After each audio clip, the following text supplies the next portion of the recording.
നല്ല മൂത്ത കമ്പ് നല്ല പോലെ ഒന്ന് ഡിപ്പ് ചെയ്യണം, അല്ലെങ്കിൽ വേര് പിടിക്കത്തില്ല. ഒരു വർഷം കഴിയുമ്പോഴത്തെ ഒറ്റ മാസമേ ആയുള്ളൂ.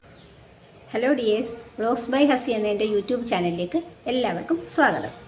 ഡിസംബർ മാസത്തിൽ മാത്രം കാണുന്ന മനോഹരമായ ഒരു കാഴ്ച നമുക്കൊന്ന് കണ്ടു നോക്കിയാലോ. ഇത് കണ്ടോ, നമ്മുടെ മണിമുല്ല ഇത് കണ്ടോ, നല്ല അടിപൊളിയായിട്ട് വിരിഞ്ഞിട്ടുണ്ട് ഇന്നത്തെ ദിവസം. കണ്ടോ, ഒരുപാട് പൂക്കളുണ്ട്, നോക്കിക്കേ.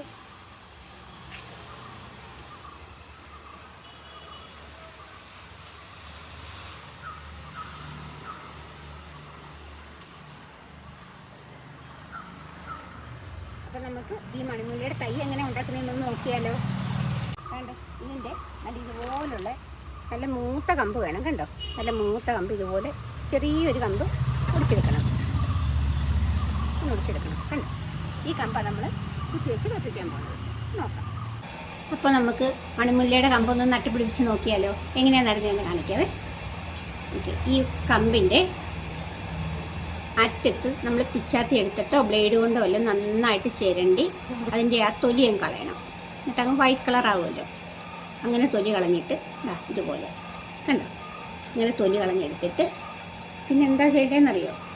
ഇത് നോക്കി, കണ്ടോ, കറ്റാർ വാഴ നാച്ചുറൽ റൂട്ടിംഗ് ഹോർമോണാണ്. അപ്പോൾ ഇതിലോട്ട് നല്ല പോലെ ഒന്ന് ഡിപ്പ് ചെയ്യണം. കണ്ടോ, നന്നായിട്ട് നമ്മുടെ സ്കിൻ പോയ ഭാഗത്തൊക്കെ കറ്റാർ വാഴയുടെ ജെല്ല് നന്നായിട്ട് പിടിക്കണം. നോക്കി, കണ്ടോ. ഇങ്ങനെ എടുത്തതിന് ശേഷം ഒരു ഡിസ്പോസിബിൾ ഗ്ലാസ്സിൽ അടിയിലൊരു ഹോൾ ഇട്ട് കൊടുക്കുക, വെള്ളം വാർന്നു പോകാൻ.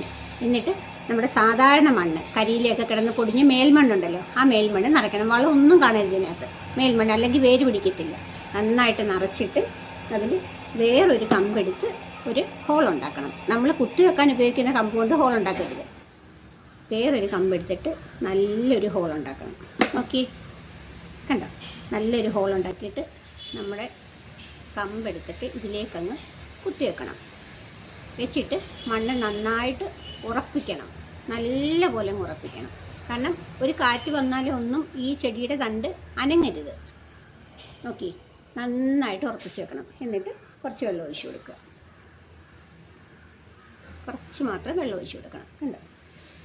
എന്നിട്ടിത് തണലത്തോട്ട് കൊണ്ടുവച്ചിരുന്നാൽ ഒരു വർഷം കഴിയുമ്പോഴത്തേക്കും ഇത് വലിയൊരു മുല്ല പന്തലായിട്ട് തന്നെ വരും. ഇതിപ്പോൾ ഒരു മാസം ആകുമ്പോഴത്തേക്കും ഇത് നിറച്ച് വേര് പിടിക്കും. ഞാൻ ഒരു മാസം മുന്നേ നട്ട് വെച്ചൊരു കമ്പ് കാണിച്ചു തരാം. കണ്ടേ, ഒരു മാസം മുമ്പേ ഞാൻ ഇതുപോലൊരു തണ്ടൊടിച്ച് ഇതുപോലെ നട്ട് വെച്ചിരുന്നതാണ്. അതിനകത്ത് നമുക്ക് വേര് വന്നേ നോക്കിയാലോ. നോക്കേ, ഇങ്ങനെ ഒന്ന് പ്രസ് ചെയ്യണം, നന്നായിട്ട് പ്രസ് ചെയ്തിട്ട് കയ്യിലോട്ട് എടുക്കാമെങ്കിൽ ഇത് ഇളകി വരും.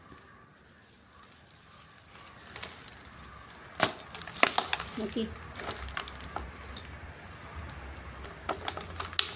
ഈ മണ്ണെല്ലാം ഒന്ന് ഒഴിച്ച് കഴിഞ്ഞിട്ട് വേര് നോക്കി. കണ്ടോ, വേര് കണ്ടോ.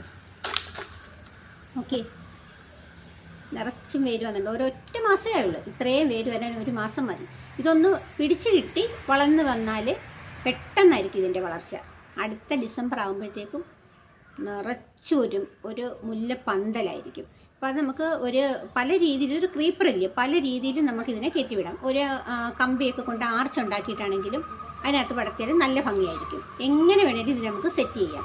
ഇനി അതൊന്നുമില്ല, അങ്ങനെയുള്ള സൗകര്യം ഇല്ല എന്നുണ്ടെങ്കിൽ ഒരു പാഴ്മരം വല്ലതും വീടിൻ്റെ ഫ്രണ്ടിലുണ്ടെങ്കിൽ അതിലേക്ക് കയറ്റി വിട്ടാൽ മതി. ഇതങ്ങ് നിറച്ച് പടർന്നു ഒന്ന് പിടിച്ച് കിട്ടിക്കഴിഞ്ഞാൽ പിന്നെ ഇത് വളരെ ഫാസ്റ്റായിട്ടായിരിക്കും. ഒരുപാട് വളം ഒന്നും ചെയ്യണ്ട.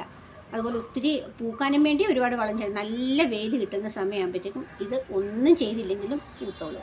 നിറച്ച് പൂക്കളായിരിക്കും, കാണാൻ നല്ല ഭംഗിയാണ്, നിറച്ച് ചിത്രശലഭമൊക്കെ ആയിട്ട്.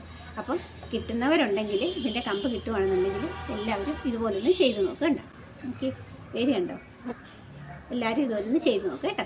അപ്പം നമ്മുടെ വീഡിയോ ഇഷ്ടമായിട്ടുണ്ടെങ്കിൽ ലൈക്ക് ചെയ്യണം. ഇതുപോലൊക്കെയുള്ള വീഡിയോകൾ ഇഷ്ടമുള്ളവർക്ക് വേണ്ടി ഷെയർ ചെയ്ത് കൊടുക്കണം. പിന്നെ നിങ്ങളുടെ അഭിപ്രായങ്ങളൊക്കെ കമൻറ്റ് ചെയ്യണം. Thanks for watching.